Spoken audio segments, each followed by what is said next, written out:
안녕하세요. 초대 국가물관리위원회 위원장을 지낸 허재영입니다. 지난 7월 초에 장마가 시작이 됐었는데 며칠 만에 장마가 끝나버렸죠. 그래서 올해는 가뭄 때문에 고생 좀 하겠구나 이렇게 생각했는데 뜻밖의 7월 중순에 들어와서 호우 피해를 많이 입었습니다. 아마도 모든 분들이 이 호우 피해를 보고 다들 걱정들 많이 하셨을 텐데 이 호우 피해는 굉장히 심각했습니다. 그래서 오늘은 폭우를 피하는 방법에 대해서 말씀을 드려볼까 합니다. 호우란 말이 있고 폭우란 말이 있는데요. 호우는 기상학에서 쓰는 용어입니다. 영어로는 heavy rain이라고 부르죠. 이거를 우리 일반적인 용어로 쓰게 되면 폭우라고 이야기합니다. 그래서 저는 오늘 폭우라는 이름으로 말씀을 드릴까 합니다. 지난 7월 16일부터 20일 사이에 내린 비의 양을 보니까 경남 산청의 경우에 790mm가 넘는 비가 내렸다고 해요. 이 비는 우리 1년 동안 우리나라에 내리는 비의 양이 대략 1200mm에서 1300mm인데요. 1년 동안 내릴 비가 한 3, 4일 동안에 집중적으로 내렸다는 뜻입니다. 그러다 보니까 그 하천이 이 비를 다 받아내지 못하게 되는 것이죠. 그래서 많은 피해가 일어났죠. 여러 곳에서 피해가 일어났는데요. 충남에서도 일어났고 경남에서도 일어났고 또 전남에서도 피해가 많이 일어났습니다. 이 비로 인해서 공공시설이 약 한 2,000건 정도의 피해를 입었고요. 또 사유시설도 2,200건이 넘는 그런 피해가 일어났다고 하네요. 이거 아마 복구하는데 굉장히 어려움을 많이 겪을 겁니다. 피해 지역의 강우 강도를 잠깐 설명드릴까 합니다. 강우 강도라고 하는 것은 시간당 내린 비의 양을 이야기합니다. 이 비로 인한 피해를 이야기할 때는 비가 내린 총량도 중요하지만 시간당 얼마만큼이 비가 내리는가에 따라서 피해의 크기가 결정되기 때문에 강우 강도, 즉 비의 세기가 매우 중요합니다. 간단히 말하면 강우 강도는 시간당 강우량입니다. 시간당 강우량은 이 지역들을 살펴보니까 100mm가 넘었어요. 이 지역의 그 200년 빈도의 강우 강도가 80mm 정도 내외였는데 100mm가 넘게 비가 왔기 때문에 200년 빈도가 넘는 비가 내렸다. 이렇게 말씀드릴 수 있습니다. 여기서 빈도 얘기를 잠깐 해드릴까 하는데요. 빈도라는 것은 얼마나 자주 나타나는가를 나타내는 말입니다. 100년 빈도란 100년에 한 번 정도 내릴 수 있을 정도로 큰 비를 이야기합니다. 따라서 200년 빈도라고 하는 것은 200년에 한 번 정도 올 수 있는 비를 이야기하지요. 그래서 100년 빈도의 폭우에 대비해 놓았는데 200년 빈도의 비가 내리면 피해를 입을 수밖에 없는 그런 상황이 되는 것이죠. 이번에 내린 비의 주요한 피해를 보면 충남의 곡교천이 그 지천에 제방이 붕괴되어서 범람하는 피해가 있었고요. 또 섭교천도 역시 마찬가지로 섭교천과 그 지천에 제방 붕괴가 일어나서 피해를 입기도 했습니다. 또 경남 산청 지역도 살펴보니까 제방이 붕괴돼서 침수 피해를 입은 곳이 많이 있었습니다. 그러면 이러한 피해를 입지 않기 위해서 어떻게 하면 폭우에 대처할 수 있을까 하는 법을 말씀드려 볼까요?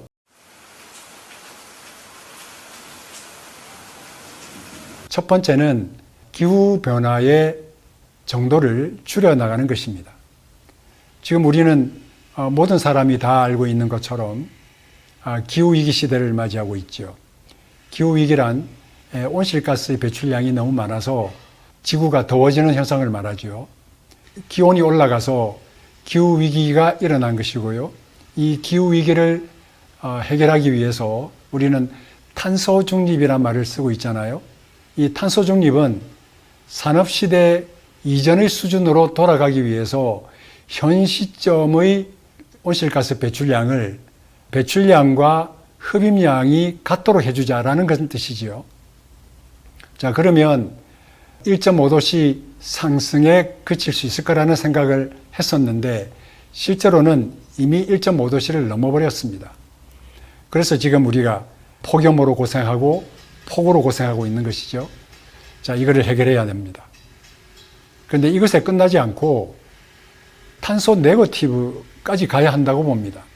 다시 말해서 1.5도씨로 목표를 설정하니까 이미 1.5도씨 넘어버렸어요. 그렇기 때문에 산업시대 이전으로 돌아간다는 목표를 세우고 오히려 탄소 중립이 아니라 탄소를 지금보다 더 줄여나가자 그런 움직임이 필요하다고 생각합니다. 물론 이것은 과학기술자들과 그리고 각 정부들이 그리고 기업들이 함께 노력해야 될 문제이긴 하지요. 그러나 그 노력은 우리가 피해갈 수 없는 거라고 생각을 하고요. 시간이 좀 많이 걸리겠지만 그리고 돈도 좀 들겠지만 우리의 미래를 위해서는 피할 수 없는 길이라고 생각합니다.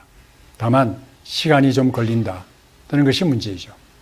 자, 두 번째 대처법은 예를 들자면 100년 빈도로 관리하던 화천이라면 이제는 150년 빈도 또는 200년 빈도에 대비해서 하천을 관리하면 어떨까 하는 제안입니다. 100년 빈도로 만들어놨는 하천인데 비가 200년 빈도로 오게 되면 피해를 입을 수밖에 없다는 점은 조금 전에 말씀드렸잖아요.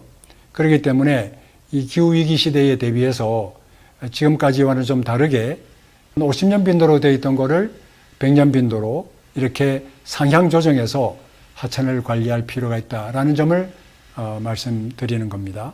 홍수 피해의 사례를 보면 대부분 지방하천에서 일어나고 있습니다. 지방하천의 제방이 터지거나 또는 지방하천의 제방을 넘어서 물이 넘치는 경우, 이러한 경우에 침수 피해를 많이 입게 되는 것이죠. 그렇기 때문에 좀 더 상향 조정해서 침수 피해를 덜 입게 또 제방을 잘 관리해서 제방이 터지지 않도록 관리하는 것이 정말로 중요한 일이라고 생각을 합니다. 지금까지 홍수에 대비하는 기준이 있었는데 하천 시설 기준이라는 게 있고 소하천 설계 기준이라는 것이 있습니다. 이 기준에 따르면 지방하천은 50년 빈도에서 200년 빈도에 대비하도록 되어 있습니다. 소하천도 역시 마찬가지로 50년 빈도에서 200년 빈도로 규정하고 있습니다. 그런데 50년 빈도로 할 것인가 또는 100년 빈도로 할 것인가 하는 문제는 담당 기술자의 주관적인 판단에 의해서 결정을 하고 있습니다. 비과학적이죠. 그래서 몇 년 빈도로 할 것인가 하는 문제를 좀 더 과학적으로 검토할 필요가 있습니다. 체계적인 빈도 결정 방법이 새롭게 제안되어야 하고 새롭게 제안된 방법에 따라서 하천 정비 기준을 설치하는 것이 맞다고 생각합니다. 하천 시설의 관리는 비용 대 편익의 비, 보통 BC 레이시오라고 말하죠. 정비하는 데 드는 비용과 하천을 정비함으로 해서 입게 될 피해를 입지 않는 효과가 생기게 되는 거죠. 그래서 그 효과와 비용의 비가 1이 넘어서면, 다시 말해서 비용분의 편익이 1이 넘어서면 그 기준에 따르도록 되어 있죠. 그런데 조금 전에 말씀드린 대로 이러한 기준이 철저하게 잘 적용되고 있지 않다는 점에 좀 문제가 있다 생각하고요. 앞으로 하천 관리는 이러한 기준을 잘 따르도록 해야 되겠다 하는 점을 제안드립니다. 자, 세 번째 대처법입니다. 우리가 100년 빈도로 하천 관리를 하고 있다 하더라도 그러면 200년 빈도의 비가 내리면 어떻게 할까 하는 문제가 생기잖아요. 지금까지는 100년 빈도의 하천에 200년 빈도의 비가 오면 피해를 입을 수밖에 없다. 자연재해다. 이렇게 이야기를 해왔죠. 그런데 점점 우리는 우리의 생명이나 우리의 재산에 대한 가치를 더 높이 생각하고 있죠. 그래서 우리는 피해를 최대한 입지 않아야 합니다. 혹시 피해를 입더라도 그 피해의 범위를 최소한으로 줄여야 하는 것이죠. 현재 우리는 원래 하천의 범람원이었던 곳을 제방을 쌓아가지고 하천과 범람원을 구분한 다음에 그 범람원을 개발해서 우리가 살고 있죠. 그러다 보니까 하천구역이 줄어들었습니다. 당연히 비가 많이 오면 하천으로는 충분히 감당이 안 되기 때문에 하천에서 물이 넘쳐 흐르거나 또는 제방이 터져서 범람원으로 흘러 들어오게 되죠. 다시 말해서 도시지역이나 농경지로 물이 범람하게 되는 것이죠. 때로는 그것으로 인해서 사람의 목숨을 잃기도 합니다. 그래서 앞으로의 하천 관리는 하천 자체의 관리뿐만이 아니라 범람원의 관리도 함께 이루어져야 한다고 봅니다.